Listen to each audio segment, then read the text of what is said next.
Hello, everyone. It's Lisa Starr back with another episode of StarrCast. I'm so excited that we are getting into the 7th season of this show and having these great conversations with what I call wellness warriors, people who put wellness before all else. And we have such a guest this morning. I'm very honored that she's agreed to join us, Jennifer Walsh from New York City. I'm going to introduce Jennifer in a moment. Her list of titles is so long that I'm going to read it on LinkedIn. Biophilic business leader, author, speaker, beauty bar founder, we'll get into that, beauty retail pioneer, wellness walks creator, bridging the gap between beauty, nature, and the brain, and co-host of the Biophilic Solutions Podcast. She has her own podcast. So Jennifer, joining us from New York City this morning, fresh back from the West, welcome and thanks for joining us. Thank you, Lisa. I'm so honored to be on your show. So thanks for having me. Well, it's our pleasure. I mean, you have such an encyclopedic knowledge and experience of wellness and beauty, and you've done it in such a unique way that I thought we should really talk to Jennifer. We can all get a little bit of inspiration. Let's start with you as a person. Like, where did you grow up and what were your aspirations as a younger person? Actually, I grew up in the Bronx, so just north here from New York City. I grew up in the Bronx and lived in Westchester in high school. So Westchester is just another north of the Bronx. So I grew up a little bit more in the suburbs and spent a lot of time outside as a kid, an athlete, runner, loved to do all the things outside. And then I went off to college, North Carolina, moved down to Florida, wound up being there for 15 years. And I've been back home in New York City now for almost 14 years. Couldn't take the humidity in Florida, huh? My hair's already big enough as it is. So it's getting bigger and bigger by the day.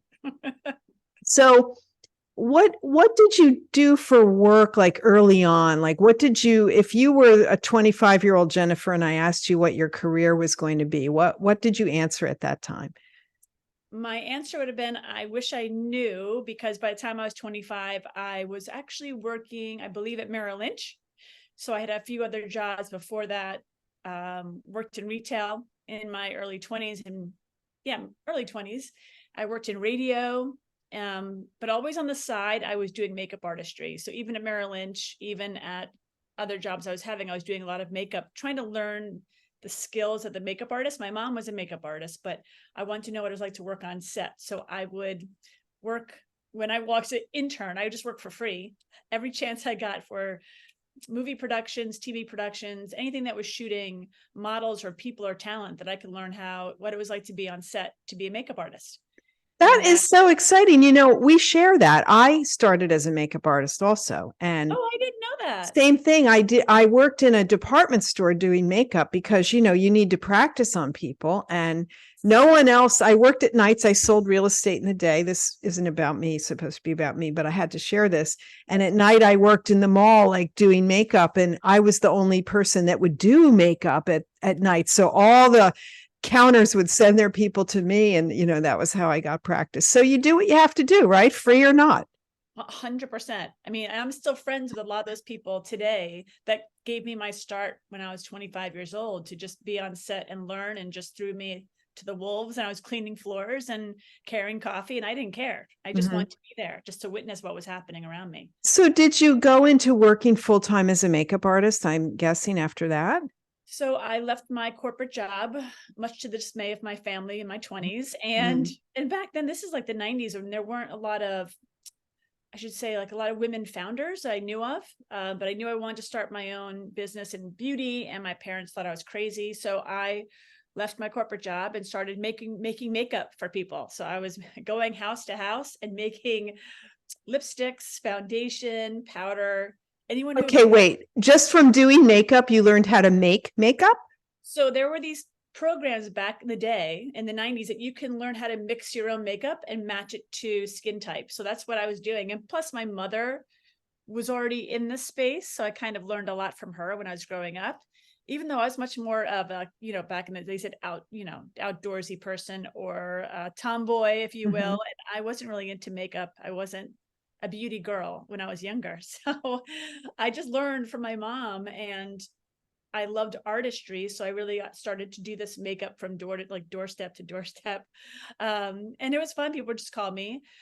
Then what really changed everything for me was a friend of mine was a producer for a TV segment or a TV channel in Florida, and said, I really need you to come in tomorrow because my guest fell through. Bring your makeup kit and talk about what you're using on people to just, and my response was absolutely not. I don't go on TV because Lisa, like, back in the day, people weren't on TV. It was just anchor people talking about the news. Right. Yes, there were no guests coming on. So this was February 1997, and I went on air on a Tuesday morning, and I've been on TV almost every single month since. What? Yeah. So, this is a great example of seizing the brass ring, right? I mean, so often in life, we're asked to do something that's outside of our comfort zone, and we like, no. But that inner voice is saying, you should do this. Do it. Why not? What do you have to lose? But I was terrified. And that one segment turned to a weekly TV segment. And because you were brilliant from the outset, I'm sure. Yeah, thanks a lot. I'll pay you later for that.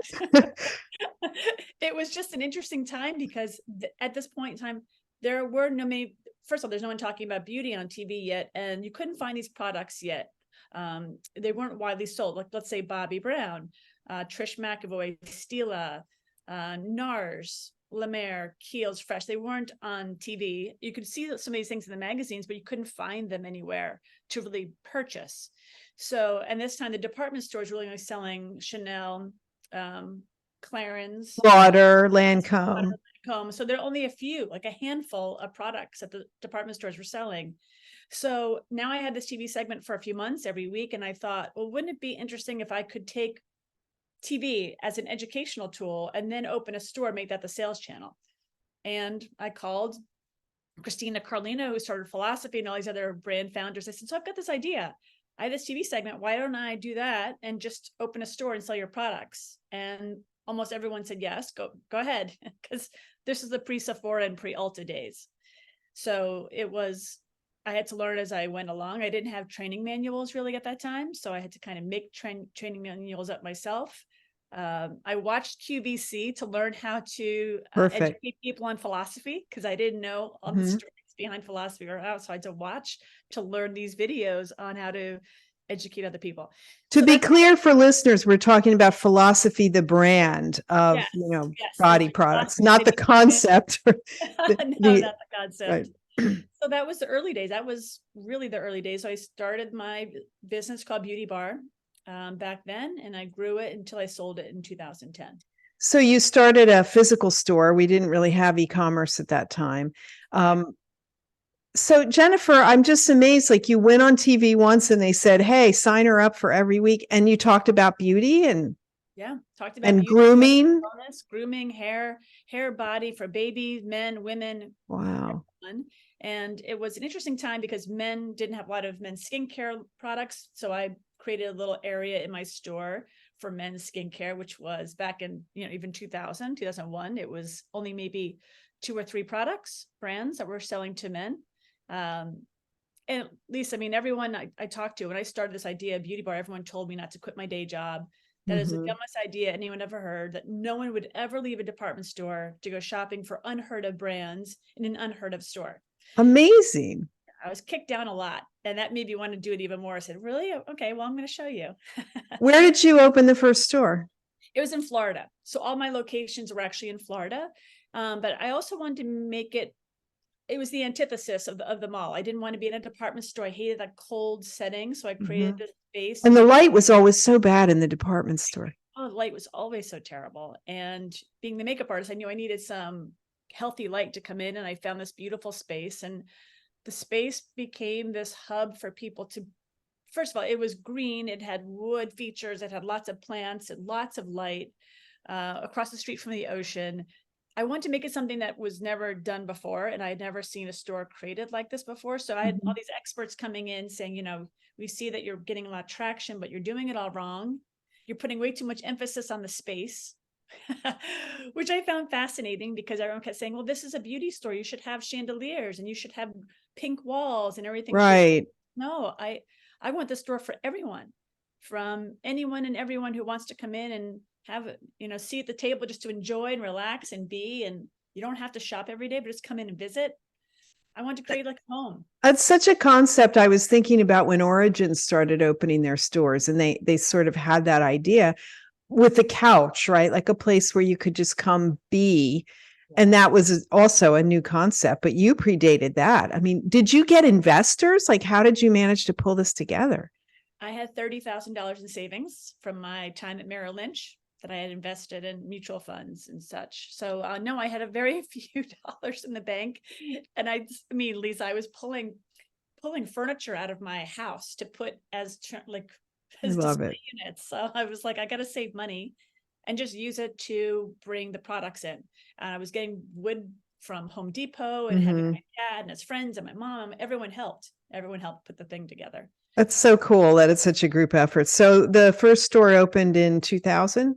Yeah, around that time. And how many stores did you open subsequently? After that was 4. I opened one in a mall setting, and that was a big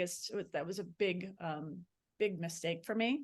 Lots of lessons learned as you open and close stores. And 2008 was a tough time, the stock market crash. And for sure, when you have retail, it's one store can be great, and the other one, you're like robbing Peter to pay Paul sometimes. It's retail. And if you're self-funded, it's challenging when you have a lot of employees, a lot of locations, a lot of inventory, 7,500 SKUs in each store. You've got to keep going and making sure that you're relevant and the stories you're telling are important. I always say I never sold a thing in my life. I just told stories all day. 7,500 SKUs is a lot, And what's also interesting that I think we need to note is your approach to the physical space, which you were told didn't really matter. And of course, now it's all about the physical space, right? Because products are so commoditized. And you had this idea about the outdoor elements, the natural elements that really hadn't been done. Was that just because you were, as you say, an outdoorsy girl? Lisa, I think it was a feeling, I just, I didn't know how to do retail. I didn't know anything about it. No one ever taught me. So here I am coming into my own space. I just knew the feeling I wanted to portray, and then things that made me feel good in my own home. Green again, like lots of slate, lots of whatever I could afford at the time, really, to be honest. And then as the business grew, I was able to really build out spaces that I thought were just profoundly beautiful and that felt good. So, all these studies now are coming out about dwell time, that people spend longer time in these spaces when there's more natural light, which I noticed right away. People would hang out. People would just kind of hang out and want to be there. And I was like, guys, I've got work to do. You're always welcome in the store, but I have to see people. I have to do. But I love that people felt welcome. Maybe just by that environment, that it wasn't just for women, it wasn't just for men, it was for all. It felt good. The spaces felt good. Well, it's so interesting that you just followed your gut, right? Because as you say, there was no playbook at the time for biophilic design, wasn't even a concept. And yet you knew it felt good. And I think we need to listen to our gut more, when we have a feeling about something, instead of, we all want the reassurance of other people and the market and the manuals, but sometimes you just have to take a flyer like you did. 100%. I think we're losing our ability to have intuition. I think our intuition's always talking to us, but so oftentimes we are researching or searching outside of ourselves to get more knowledge, where the wisdom is what's lying within inside of us. Do you think it's because we have this thing in our pocket that allows us to look everything up at a moment's notice?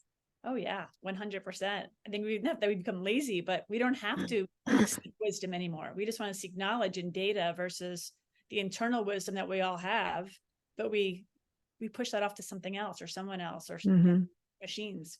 Well, that's something we need to get more in tune with, and we'll loop back to that. So you were full-time, being on TV, running beauty bar, opening stores. This was your life.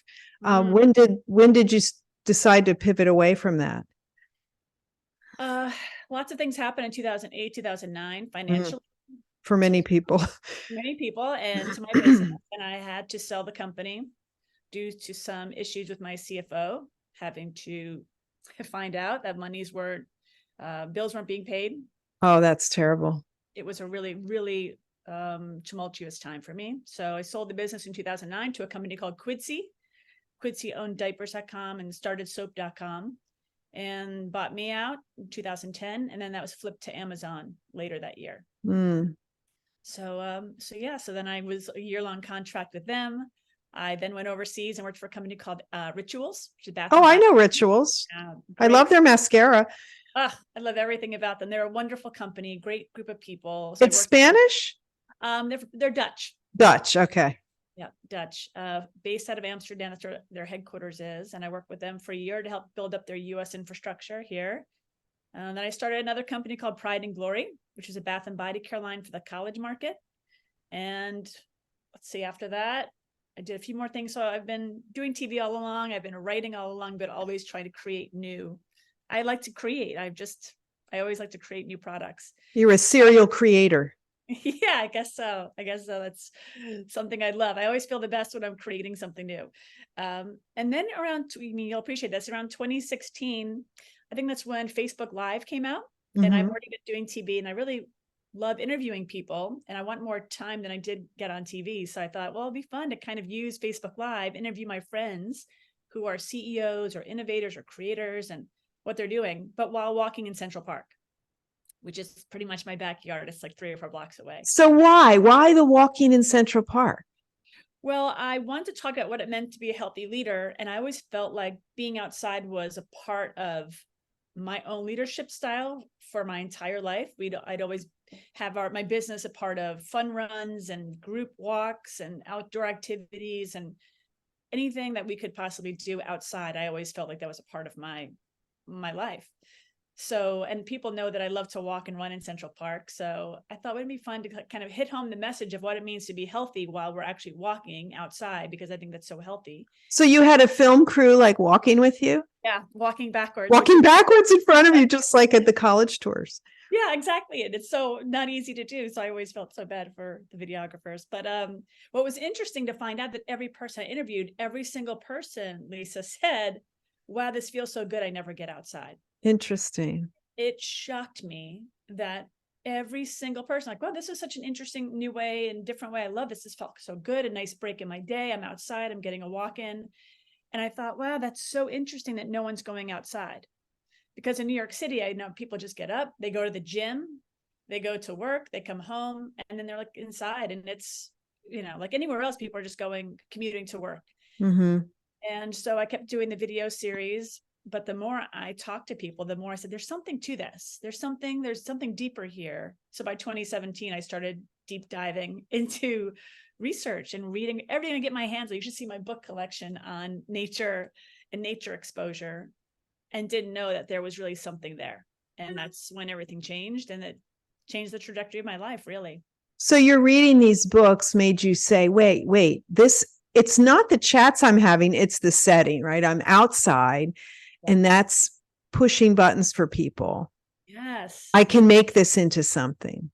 Yeah. And honestly, I didn't expect, I would just Walk with Walsh was just the video series. And then everyone started asking me more questions about beauty and nature exposure, and how are we feeling in these places and spaces that they're making us feel good, and why are they making us feel good? And it just kept growing and growing. And then I started leading wellness walks, because I started studying the work of like forest bathing, but I didn't want to call them forest bathing. So I started studying the work for Dr. Lee, who started the forest bathing, and so much research in Japan. And I just tried to follow the research and studies and notebooks upon notebooks of what I could find and write and read. And it was just fascinating to me. And I thought, we have to do more. We have to do more. I mean, I see it. I have a twin sister that's profoundly disabled. She's been living in a group home for my entire life. And I know what her life is like in this group home. And she relies completely on someone else taking her outside. The minute you take her outside, she comes to life, and she's so excited, and she squeals with enjoyment. And, she's just blissful when she goes outside. So I've seen that my entire life. And I know personally, and I know what it was like for my stores. And so it all these dots made sense to me. There's something to this. Well, good for you for educating yourself. I mean, because especially this is 15 years ago or 10 years ago when you started, creating this Walks with Walsh, that there was no degree you could have that would say, oh, you're an expert in this field, and And so you taught yourself the things you needed to know, and you followed your gut, and voila, you made a business out of something that I'm sure your parents and others would have said, what? That you're going to do what for a living? You're going to walk? Yeah, I know. It's been really fascinating because walking, I just now, like looking back, walking was just, I always call like Central Park is my largest living lab. So Mm-hmm. I get to really make that my classroom. And it's not just about walking, it's really about educating people on biophilia, what nature's doing. And again, like what you just said, it's one thing to say, yeah, this feels good. But for me, it was another thing to know the science and to have the research in my back pocket and to partner with the right people who also want to do bigger things in science. So working with Dr. Anjan Chatterjee at UPenn, the Center for Neuroaesthetics. There's a woman named Dr. Stephanie Peabody, who's based in Tampa, and she has something called the Brain Health Initiative, which is a living lab under Harvard Mass General. So I get to work What with was her name again? Dr. Stephanie Peabody. Okay. She started something called the Brain Health Initiative, which is all about brain health and everything that we do to make our brains healthier. But she's out of Harvard and Mass General. Mm-hmm. So yeah, so it's one thing to say it's great, but I also want to have like great people around me that will continue to do the research and work that we need to do. And that would share with you. Yeah. I mean, let's face it, sometimes academics don't want to talk to people who aren't also academics. 100%. 100%. So it's taking me this long. I mean, I wanted to get people right out of the gate to work with me, but of course I was too green. I don't know neuroscience as much as I do now. I've been studying as much as I can about neuroscience as a non-academic and not doctor. So, here I am in beauty, but I always knew that beauty was something much bigger than just the products that I was selling. Beauty was this picture of what we are experiencing every day. So how do we look at our days as something that's beautiful, that we can find beauty in the chaos, which has been a lot in the past few years. So For sure. How do we teach that? How do we find this space of witnessing the beauty? And I think COVID really kind of opened everyone's eyes. In so many ways, didn't it? I mean, it took a pandemic to make people realize things that on the spa and wellness side, we've been saying for years, oh, you need to take care of yourself, and how massage lowers your blood pressure, and, how you feel better when you take care of yourself. And we had clients that would come, for their hour a month, and that really switched with COVID. They come much more often. They're much more dedicated. People have learned that they're responsible for their self-care. It's not like take a pill or someone else does it for me. We have to do it. So true. Like COVID, in a weird way, gave us permission to slow down. COVID gave us permission to say, oh my gosh, I can't be good for other people if I'm not healthy in my own skin and my own body. And so how do I treat myself to make sure I am healthy in a world that's very stressful? It's very chaos driven. So how do I make sure I'm putting myself first? But yes, the spa industry and wellness industry have been doing this for so long. I mean, you think about all these beautiful spas you've worked with that are just so beautiful, that the sound really envelopes you, that the smell, everything is very tactile. Very sensory. Yeah. Except they're not outside unless you're in Southeast Asia. But That's true. But they brought most spas really do bring that biophilic principles indoors, which has been fantastic. Jennifer, when did that word start to become a word, like biophilic? I mean, I don't even think 10 years ago that was a word that we knew. No, I didn't know it. Even when I had Beauty Bar, I didn't have a word for the design. I didn't have a word to say, well, I don't want it pink, I want it biophilic. I didn't have that. So thankfully all this work and, Bill Browning and Terrapin Bright Green and Dr. Phil Tabb. And there's so many incredible people and Elizabeth Calabrese, so many wonderful people in the space that have really been putting the science behind what are we experiencing and why it's human nature to be this connection. So I think it has been the past 10 plus years. I mean, Steve Nygren at StarrB created his whole biophilic community, and that was 17 years ago. Another visionary. I love that place. It just feels great. It's incredible. When I went for the first time, it was just 4 or 5 years ago, and I couldn't believe it existed in America because it was so beautiful. But and being at StarrB really opened my eyes in 2019 to the word biophilic. So I hadn't really thought about it or heard about it in that kind of way. I'm like, oh, so my whole life has been biophilic and I didn't know.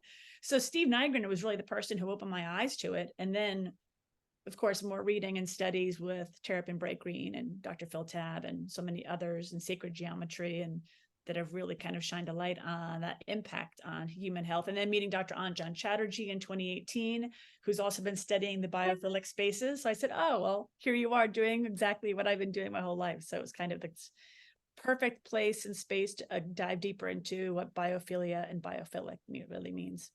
What does it mean if you're asked to define the word? Sure. So biophilia really is our innate connection to all living things. It's like our love of life and other living life forms, and it's innately within us to love life. And biophilic is really bringing these natural elements, the other life forms inside. So the nature elements inside, whether it be fresh air, natural light, textiles and textures that you can find outside, fractal lighting, daylight. It's all these things that really have such a huge impact on human health that we've kind of pushed away since the beginning of the Industrial Revolution. It wasn't important. And then came the building of modernism, which kind of squashed everything that was feeling good and whole. Architecture, you think about these, like, look outside my window in New York City, and it's just glass building after glass building, and there's nothing beautiful about it. It's really harmful to the eyes, if you will. People are just, oh, it's just so ugly. It's just, I don't want to think of the city becoming the city of ugly buildings, but it is. There's no thought. There's no concern about architecture, really reclaiming the beauty of what New York City is and the history. And there's nothing that's really putting that building, building a building in a place for making it around that space. Like, why is it there? It's hard to see the city becoming what it is. Have you read any Roger Scruton? No. Well, I think you'll want to look him up. I got that tidbit from my husband, but he writes about beauty and aesthetics and what makes a beautiful building, right? And that thing that you're saying, I mean, now, especially in a city like New York, it becomes commerce driven, right? How many condos can we fit? How many offices? And it isn't about how it will look from the outside. I'm not saying they don't pay attention. They do what they think looks nice, but it isn't the older style with nature and big windows, like we would like to see. And I think that's the fate of all cities, unfortunately. I agree. So you discovered Dr. Chatterjee. I can't remember where I was first exposed to him. I think it was probably Global Wellness Summit, maybe in Florida. I don't remember when he first spoke, but I thought, wow, here's someone studying the science of our brain and something beautiful and mapping what happens when we look at beautiful things. Can you elaborate a little bit on the work you're doing with him or the help you're providing? Well, we're going to start doing some research together, really understanding the neuroscience of nature and beauty. So doing a lot of different work that we can. I'll have more information down the road a little bit, but yeah, I'm very excited. I also met him at the Global Wellness Summit, and we sat next to each other on a panel, Beauty is Wellness. And when he was talking, we're both like, wow, we're talking about the same thing, but in different contexts. Someone who's building businesses around it, and versus someone who's been studying it, like really academically studying in a scientific form. So it was really a very serendipitous moment for us to be sitting next to each other and saying, yes, this is exactly who I'd want to partner with in some way, but just taking this long because of, we need to get more traction. I need more understanding. Again, I don't want to walk into something and not understand it and know it and have studied it as much as possible. Well, it must have been amazing to see that people were writing about it and studying it in a scientific way, in an academic way. He's got a whole lab, for those who don't know, at the University of Pennsylvania with postdocs studying neuroaesthetics. He wrote a book called The Aesthetic Brain that's very interesting to all of us who think about these things. And Jennifer, you probably have some writing of your own you could share. Yeah, I definitely have some writing. It's just a non-academic, but it's definitely the writing of the spaces and places that we're creating. Because even after I sold Beauty Bar, I was helping other retailers create spaces that felt good. This is, again, before I had the word biophilic or biophilia. I'm not an architect, but I have designed spaces for stores, and they've always had this feeling of nature indoors. And I'm just thrilled that more people are understanding, or listening, I should say, because there is finally science to back it up. So I look back and what I've created, and I just feel like, yeah, this is exactly that thread. You have to keep pulling, like, what am I doing? Why am I feeling this What's way? the next step? Yeah, and it's just like, I feel like me and Lisa, like in the wellness world, we are all about listening to ourselves, quieting down, and really you have to be present to know what your next step is supposed to be. And I feel like the world is so loud and so Mm. noisy, and it's so full of things that just don't always matter. So how do we then quiet the chaotic mind and the monkey brain to stop working all the time and just be still and go for a walk and be in nature? And that's really been such a gift for me to be able to not just do that for myself every day, but now walk with other people from around the world. And Mhm. it's been a real gift for me, because I never take it for granted because of my twin sister, that Right.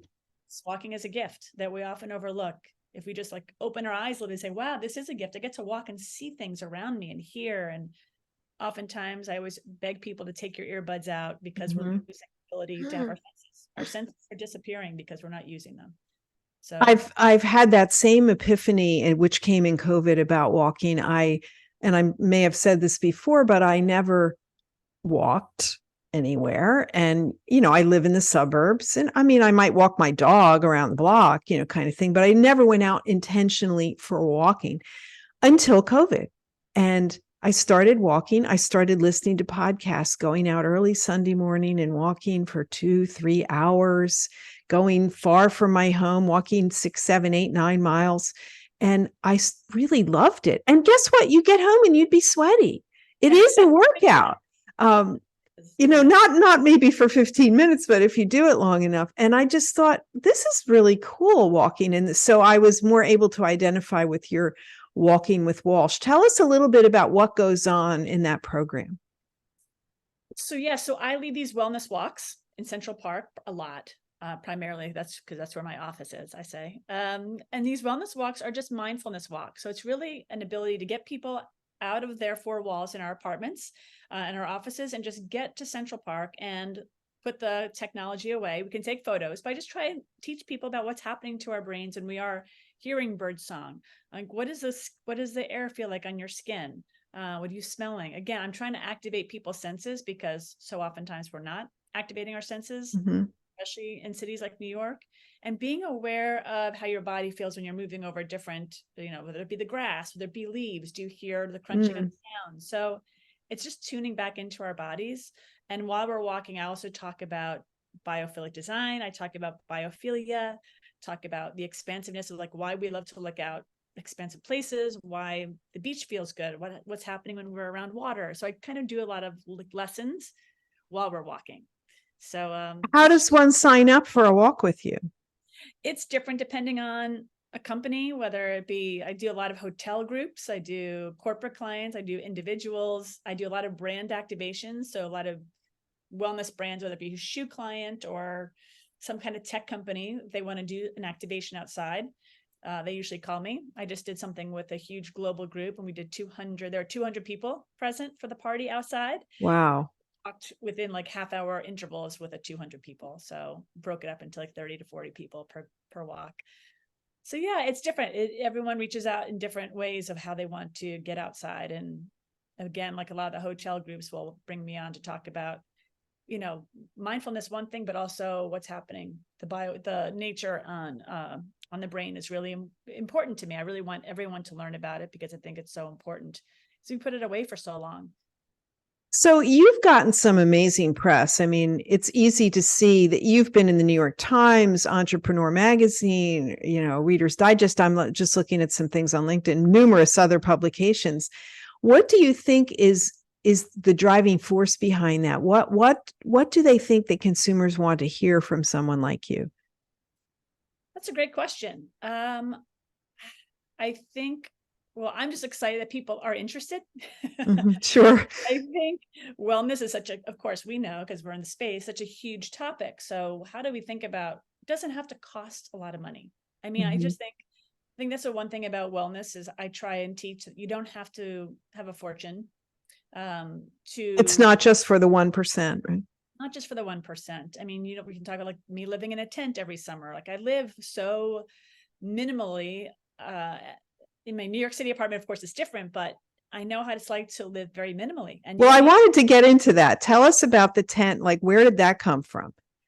so we're talking about living minimally. I live in a tent every summer and have for 34 years. It's a very large 20-foot by 20-foot tent, and the back of it is attached to a cabin, and the cabin has the kitchen, bathroom, and living room. This is a part of a community in Ocean Grove, New Jersey. So I'm one of 114 tents that have been there since the 1800s. So I like to call it the earliest wellness community ever created. No way. Because it's really based on faith. I'm not Methodist, but it's based on their faith community. So it is Methodist Church. Then there are 114 tents and cabins that were erected when they founded the town in 1869. It was founded on tents, and only 114 still exist. So we've had one. It's my parents' tent. We got 34 years ago, and I grew up being in this tent. Do all the tents have a kitchen and a bathroom attached? All the tents have a kitchen, bathroom, living room. They're all set up a little differently. They're all different sizes, but that footprint has been there since the 1800s. So it's very old. It's nothing like glamping. A lot of people say, "Oh, it's glamping." It's not quite. Not quite like glamping, but it's such a beautiful way to exist for 4 months every year, from May 15th to September 15th.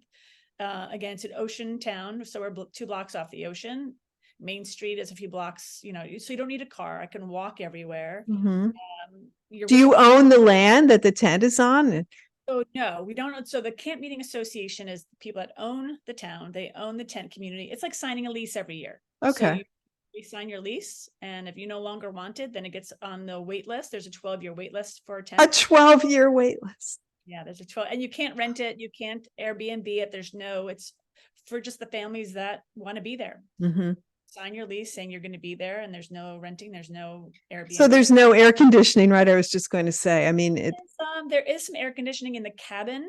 The space is so small that's I don't have windows I can pull down in my kitchen, so I can't really air condition my kitchen. So I have 2 days this summer I put the air conditioning on. That was it. So it's just a very interesting way to really completely be connected to the rhythms of nature. So I wake up before the sun, because it's already getting bright in the tent. I go for a swim at sunrise every morning. It helps set up my day. And at night, starts getting dark in the tent. We have lights. Of course, there's electricity. We have Wi-Fi. But again, things start getting darker, and you just are in a different rhythm with the natural world. And you can smell the rain before it starts raining. You can hear, I know exactly what time of day it is by the sunlight hitting the tent. I know what time of year or what month it is in the summer, because it's birds that are making sounds. Right. Really tuned into exactly what time of day, what time of year, all the things, and all your neighbors are too. So we're all growing herbs and plants and, cucumbers and vegetables, and we're sharing. It's just I always call it a blue zone. I always talk to Dan Buettner. I always told Dan, like, Dan, you forgot I've got a blue zone for you. Right. So is it difficult to reintegrate into Manhattan life after this? Idle? I get asked all that. I get asked that all the time, I should say. So it is interesting to pack up the tent for the season. Everything is boarded up into the cabin, and then come back home. And I come back and forth, of course, because I'm so close. It's just a 2-hour trip, but to really fully move back home it's hard. I miss the lifestyle of it's another season, and I love fall, and fall is my favorite season. It's just a different way to exist. So it's a good question though, because I've been doing it for 34 years. It's always like, sad. But I know then in May it's going to be that beautiful moment that everyone gets excited to go back again. So I think that's just like with nature, right? It highlights the importance of transition and appreciating the transition into the next, and knowing that it wasn't the last time. You'll go back. Realities change. Yeah, that's so true. We have to appreciate what we have, the season of life, this age we are at this moment, the health that we have, or the friends and family around us. Like, that's what we have to appreciate every single day, because it changes. So it's important to just relish and enjoy, be gratitude for the moment that we have right now. Well, discussing design, we touched on the biophilic design ethos, and from the spa side, we've seen a big evolution in that, especially if you look at hotel spas that were traditionally in the basement, down behind the elevator shaft, no light, no, kind of an afterthought. And there was already a movement afoot to bring them more front and center. And there are some big global brands that include spa in the name and are known for their spa.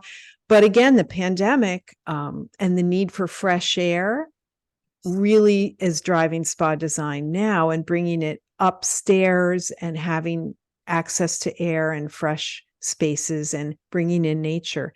Do you see that as a trend that will continue in general design? You mean, architects and designers and retail in New York. I mean, what are you seeing in that? Yes. I mean, that's such a great point. Because I do remember when they were down in the basement behind the elevator shaft, there's one room or a little tiny hallway. Exactly. Like, oh, am I going here for something, a service? I don't know. But you're so right. It's fascinating to see that evolution, that spas have always been the forefront of making people feel good and beautiful in their skin, whatever that might be. But I'm seeing this continuous growth of, in some buildings, they're putting the spa now on the top floor. They're putting it, where there's pools outside. But I'm also seeing a lot more hotels utilizing their properties as an extension of spa offerings. So not just a massage or a cold plunge, but how are we using the natural world around us to move our bodies? They're doing spa services outside, massage outside. How are we doing foraging?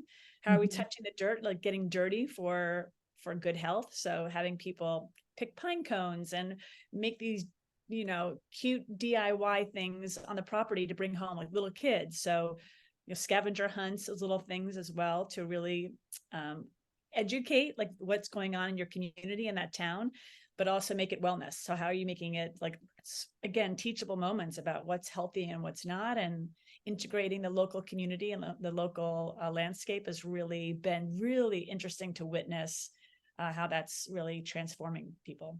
I can remember visiting the Rosewood in Mayakoba, and Rosewood always does like such great sense of place with their properties, but a lot outside because you can do that there, or no walls, I should say, ceilings, but no walls. And you go out and there's a whole like herb garden where you choose herbs you like the smell of and you use them in your treatment. I mean, these are all delightful, but not, usable for everyone, depending where in the world you are or what type of facility you are. When you're a day spa in a northern climate, what are some things you could do to get your clients interested in the outside and just increase awareness? I mean, any tips there for us, Jennifer? Yes. I'm really glad you're bringing that up too, because I think it's all about education. So, and I think hotels and spas are this great opportunity to educate why nature matters, why biophilia and biophilic design matters for the spa, for homes, for hotels, especially for those who are neurodiverse. So I think there are more and more people in the population that are saying that they are neurodiverse. So but let's explain what that is. So yeah, that's a great point. So neurodiverse or neurodivergent are those people that might have ADHD, autism, that have different abilities, brain abilities, so that are going through different things. So I think my twin sister, she is neurodivergent, but on a very, very extreme state where she is a mental capacity of like a 6-month-old. So she is neurodivergent, but that's a very extreme case. And there are people that go day to day who have regular lives, but also have ADHD and need different soundscapes. They need different scents that are not going to turn them off. You think about the sounds and sights in the mall that used to have like these thumping music coming from department stores or certain mall stores, and the fragrance of some of the things. I'm not going to mention the name of some of the stores, but yes. Oh, it would just overpower you. So think about that as just someone who doesn't, I'm not neurodivergent, but think about like how that would affect my twin sister or someone else who would be, it's too noisy and they could go into a seizure. So you have to be really careful. So thinking about spas, creating spaces that are very comforting to all. I mean, I never think about a spa as loud music or very harsh ingredients. Right. And so spas have really been kind of catering to those who are neurodiverse for so long because it is so enveloping. Thinking about the sounds. So even if spas don't have a lot of space, just think about kind of natural sounds and how that impacts people. So even like writing it out of like, we're creating these spaces for you to enjoy because, nature sounds are going to relax your prefrontal cortex. You're going to feel more at ease. your heart rate can just be relaxed, your blood pressure, like all these like little biomarkers. So it's kind of a way of just educating what's happening to the human body when we are in these spaces of relaxation and calm, and how these colors and how these scents and how this rounded whatever structures could really be easy on the eyes, and therefore it makes us feel at ease as well. Mm-hmm. Do you know anything about the influence of music here, like how to incorporate that in a biophilic environment? Yeah, there's so much going into sound, which I'm really thrilled about, because even when I had Beauty Bar, I had someone who was an expert in music and brought music to my stores, but had different binaural beats that I didn't even know binaural beats back then. So he made CDs for me that were interesting music sounds from Europe you couldn't find in the US yet, that had other like natural sounds infused. I don't even know how he made it, but he was in the radio business for a long time, music business, and it's great sound. So that's why I think there's a lot more studies are going into the impact of these sounds, especially natural sounds. So Mm-hmm. when you hear, whether it be a river, a stream, I often just play fireplace on my YouTube, on my TV when I'm working from home, just because it's a The crackling, crackle. just relax us. Again, it's just this idea of hearing something like, oh, that I know that sound makes me feel relaxed, invited, and warm. So Sometimes it's just awareness, right? I mean, if listening to us talk about this, anyone would probably say, oh, sure, I love that sound of the crackling fire. But at 10 a.m. on a Wednesday, you're not thinking, hey, I should turn that on my device and listen to that. We've got, our echoes, our phones, or any number of ways to bring that sound to where we're working, but we don't do it. yeah, we don't. And so unfortunate. There's some, I'm thinking about these little, I have to look at, sorry, what this is called. Like there's all these like new things that will, this Morphe, this is like a Morphe device that will give you sounds of rainforest, kind of like a modern sound machine. So I could play ocean, whatever, all these things on this thing right next to my computer if I want to. I love that. So there are more devices that are offering this, which is great. But I think it's a matter, again, like how do we educate people on why this is important? Or even hearing bird song is very relaxing to us. We're not, like you just said, we're not thinking about it. We're not saying, oh, I really wish I had bird song in my apartment. Right. But when you have it, you like it.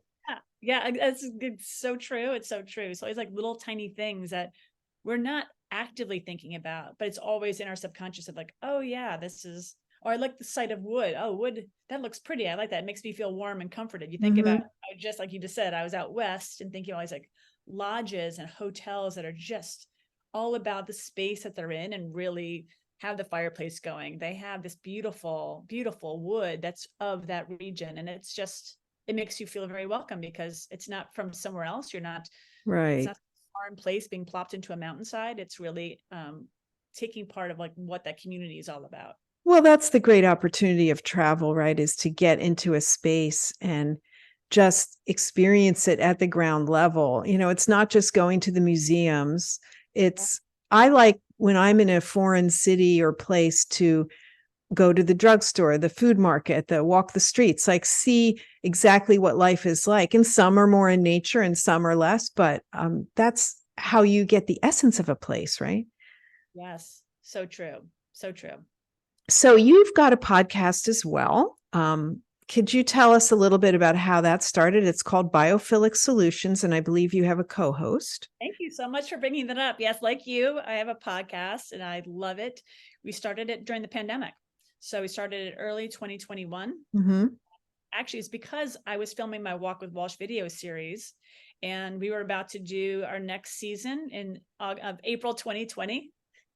So clearly that didn't happen. Right. And my producer at the time was a woman named Monica Olson, and she is based in Starr, which is outside of Atlanta. She's talking to Steve Nygren is the founder. So Monica and I became very close friends. She was my producer, and we really missed the interviews I was doing on the Walk with Walsh video series. So she said, why don't we start a podcast during the pandemic? That way we continue the conversations together, podcast form.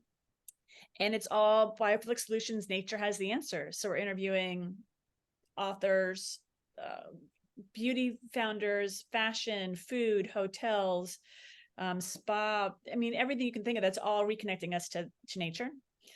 people that are really doubling down on sustainability initiatives, regenerative practices.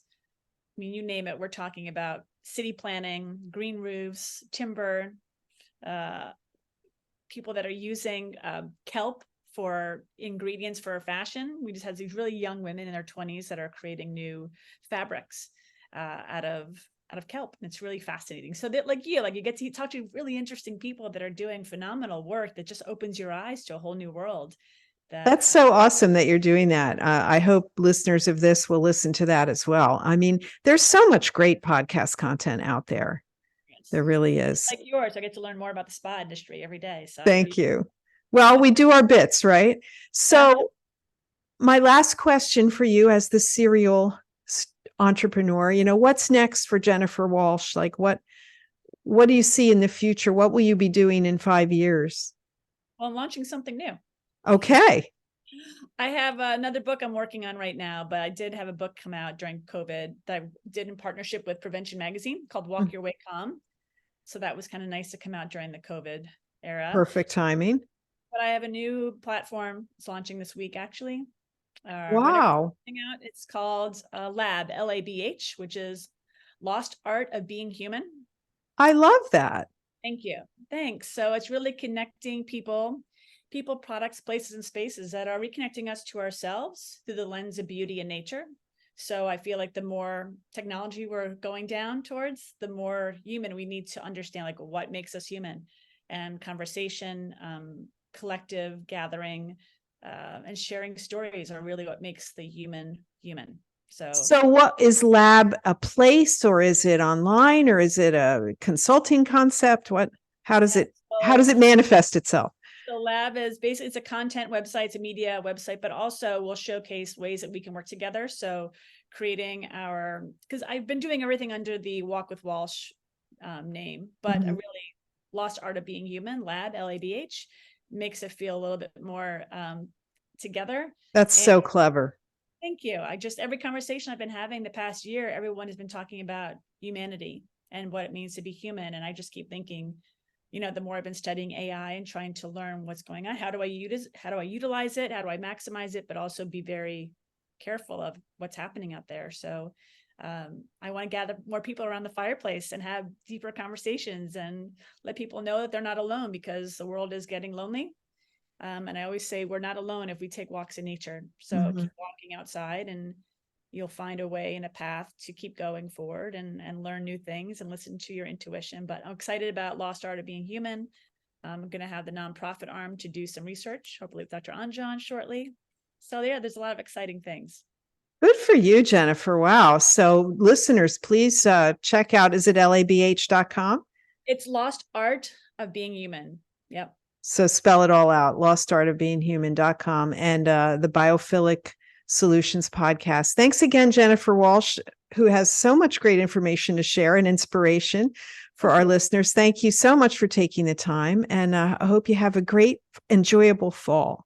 Thank you. You as well. Thank you so much for having me. I'm so honored to be on your show. As I said before, I love listening to it. I always learn something. So thank you, Jennifer. That means a lot coming from you. Thanks so much.